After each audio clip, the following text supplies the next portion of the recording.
Hey guys, Eric Sargent, General Manager at Ed Martin Toyota in Noblesville, Indiana. And today we're looking at a 21 base model Land Cruiser with a lot of modifications to it. So let's start by looking at the front. We have a CBI Off-road bumper. This is an aluminum bumper, which I believe is no longer available. I'm not sure on that. Has a lot of different lights on it. We have the Baja OnX6 dual color 30-inch light bar with the amber on the side, white in the front. Of course, we got a winch, Warren Xeon 12S Platinum wireless remote winch, synthetic rope, finish off with a 1.5-inch Factor 55 fair lead, and of course the Ultra Hook. This particular bumper doesn't have any kind of front license, I would say good places for a front license plate bracket. So what we have here is a Tuffy, kind of like a universal aftermarket front license plate bracket with a cruiser gear, universal plastic frame here. This is going to a state with a front license plate requirement. Does have recovery points welded on, just kind of bow shackle recovery points. Moving on to since we'll hit all the lights first.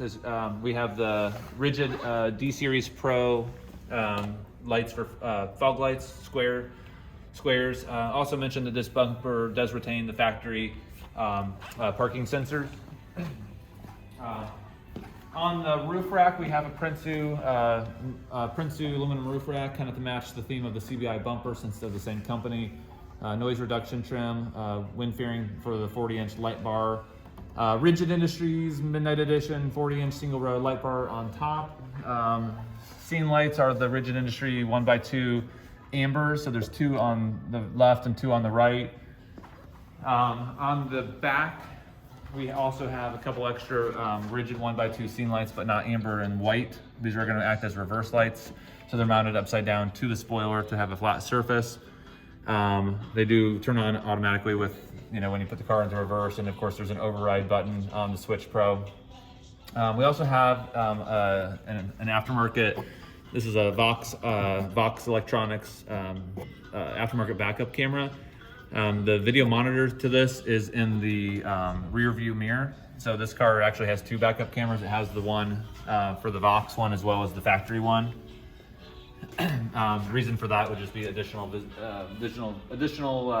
visibility. At the end of the video, we'll kind of cycle through, and I have a separate video for that too, just to kind of show off how this camera works and why there are advantages to doing that. So back to cosmetics. The car does have a black chrome delete. It's not a gloss block though, it's a satin black. So the V8 Sombrero, Toyota Land Cruiser, and chrome pieces that go underneath the lights are all satin black. Coming into the middle of the vehicle, we continue the satin black on the window bell moldings. And then down low on the lower door moldings, we have color match 1G3 magnetic gray metallic on the lower door moldings to match the paint. We have Slee LX570 rock sliders. The kick plates are Cerakoted in bronze to match the Heritage Edition wheels. This is again a base model with Heritage Edition wheels. Tires are the NITTO TerraGrappler LT 285 65 18s. Black lug nuts to match the Heritage lug nuts.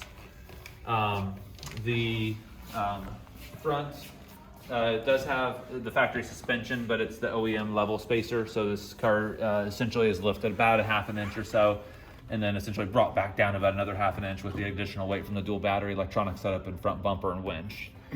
So this car does have a natural rake to it. Let's kind of walk around the front real quick just to kind of mention the chrome delete. We do have, again, satin black continues to the front grille and the headlamp wings. The front areas, whenever we do a chrome delete, we always put the XPEL paint protection film on it. Maybe able to see the line right there possibly, but ultimately when you do satin, you don't use the Ultimate Plus film, you use the Stealth film. So this car does have Stealth paint protection film on anywhere that has exposed paint on the front of the vehicle. Taking a step back here, let's talk about to continue on the paint protection film, not only just on the exposed area on the grille, but also on the entire front fenders, the entire front hood, the rocker panels. Right here you can see the line right there for the paint protection film. So there's a lot of protection on the vehicle against any kind of chipping or scratching. Let's open up the back tailgate.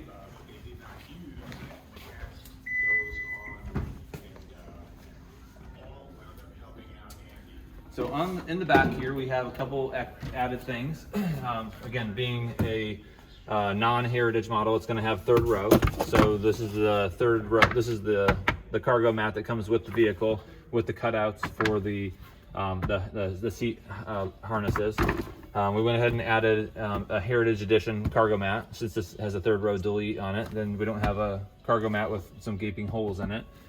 So that's what that is for. Back here we have an additional 12-volt outlet for a fridge or anything else that runs off 12-volt. Also back here we have inside the bottle jack compartment, we have an Anderson plug. You can see there's a Blue Seas fuse box back here too. Also have an Anderson connector for a power inverter. We wanted to have the customer wanted the ability to add a power inverter at some point. So this is pre-wired for having a power inverter to the front, and we'll open up the hood here in a second and show you the dual battery setup right there.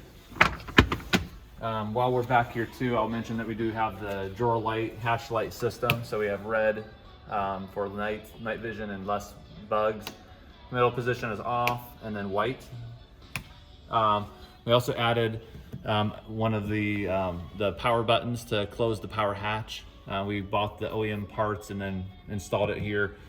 So this is actually wired in so that if you're actually inside, instead of this one, which is actually closes the car, this button is so that if you're actually inside the car, say that you're at the beach and you want to change, or you've got kids and they want to climb out the back or whatever, then you have a way of exiting the car from the back as opposed to the front. So we'll go ahead and close this up. And let's check out the middle row. Let me walk around here. So a couple extra USB ports added to the middle. We have traditional USB-A as well as a USB-C for the driver's side passenger in the rear, as well as the passenger side in the rear. And then let's move up to the front.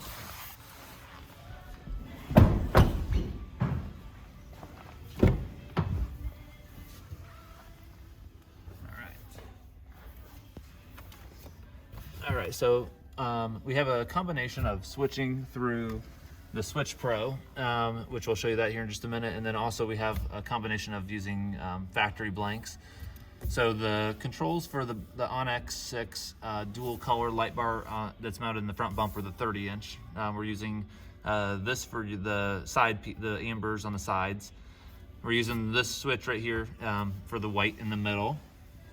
And then the normal switching is done through the Switch Pro. And so we have the rock lights. So when you open the doors, the rock lights turn on as a puddle light, kind of like an OEM higher end car. We have the reverse light override, which we showed in the back. So again, those will trigger automatically when the car is in reverse. And if you wanted to turn them on for any particular reason when the car wasn't in reverse, you could do that. We have the air compressor. We have the inverter, which is just pre-wired at this point. We have the 40-inch Prinsu on the roof, and then we have the scene lights left and right, and that's all controlled through a Switch Pro mounted in the head in the sunglasses holder. We also have a couple extra USB ports here, a USB-A and a USB-C for the driver. And then let me see that phone. And then there's another one right here for the passenger down by the floorboard. So again, there's a handful of, say, an additional 4 USB-A's and 4 USB-C's. Let's take a look underneath the hood real quick. So we do have a dual battery setup. Again, we're using the RedArc BCDC1240D DC-DC with a custom bracket that we make in-house. We also have the AGM battery that we're using is a full river, or a full throttle, full river Group 35 AGM battery mounted on a Slee auxiliary battery tray. Of course, we have the inverter that's pre-wired, rear fuses, BCDC. We have an SBI212, so the car can jumpstart itself, jumpstart the crank battery off of this auxiliary battery. We also have the Switch Pro right here, and then of course we have the dual air compressor, which is located over here. And the pump-up kit is inside the vehicle. Again, the Switch Pro, we mount the Switch Pro right here with a custom bracket that we make in-house. And then another couple of fuses here for the SBI212 and for the BCDC. We also have hood lights, red and white. And then I want to go back inside the car real quick and show you a couple of things with that rear backup camera. I'm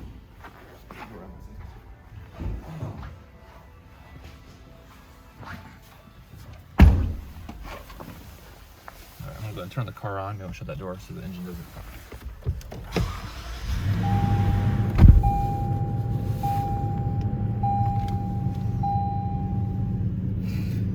So the car's on. I'm gonna go ahead and put it in reverse, and then you can see that it's got the backup camera for the aftermarket one that's up top, as well as the Toyota backup camera right here.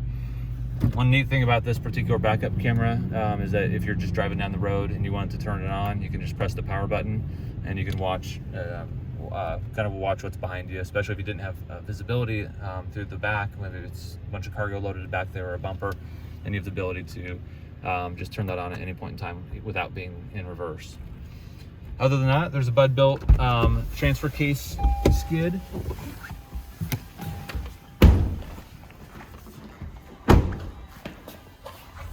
Right here, which is aluminum, and I think we also added the Toyota retro badging for the heritage badging right there.